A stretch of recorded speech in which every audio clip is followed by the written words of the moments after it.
Crying over spilled milk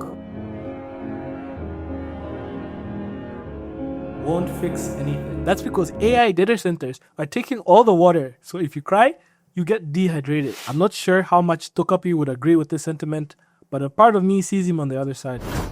Tokapi's Original Sin is an amazing 6-episode anime following Tokapi's struggles with the pursuit of happiness of others. If you're an adult, then you know he was destined for failure. And to further complicate matters, the people he found himself helping, these children, were under horrific home life conditions, all facing different types of parental abuse and interpersonal struggles among themselves. I struggled with whether I should make this video or not. The very first sentence I said reflects this. What's the point of discussing what I'm about to discuss? Why cry over spilled milk? Ladies and gentlemen, because if I don't make this video, it'll never leave my mind, and my channel will go without a video for a whole month. YouTube has already been punishing me for my bad uploading time, so they will not spare me. Do you remember when Chappie was taken away from his owner? Tokapi eventually found out that Marina was stalking Shizu and intentionally seeking out Chappie so she could cause a scene and have him put down. Tokapi tried his best but wasn't able to save him. Every possible timeline, he was doomed, except if Tokapi never got involved in the first place.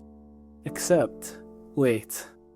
Is that true? I don't expect toddlers, and yes, that includes Tokapi, to have the best logical plan for how to deal with certain issues. I fully understand that at this stage, he solved his issues directly. The straightest line towards problem resolution was his go-to, even if it caused issues later on, and even if it wouldn't work. That's how the show works. And I even fell into the trap of thinking this way because I believed in his happy gadgets. But then I remembered the happy gadgets he actually has, and all those tears I shed during the course of the anime manifested in my dreams to scold that space octopus. I started thinking, why didn't he just make the dog invisible during the walk?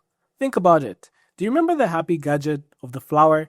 He puts a flower on something, and that flower is the only thing that people can see. The person that's been put on is invisible. If the bully can't see the dog, she wouldn't be able to cause a scene regarding it. It would have been inconvenient, sure.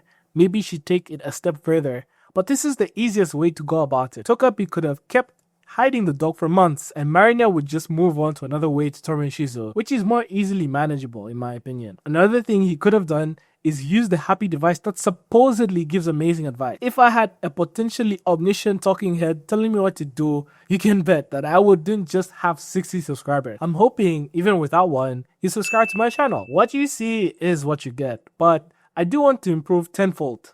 More videos, more discussions, and more feedback from you guys. So consider it, and at the very least, like the video if you made it this far. I'm keeping things short.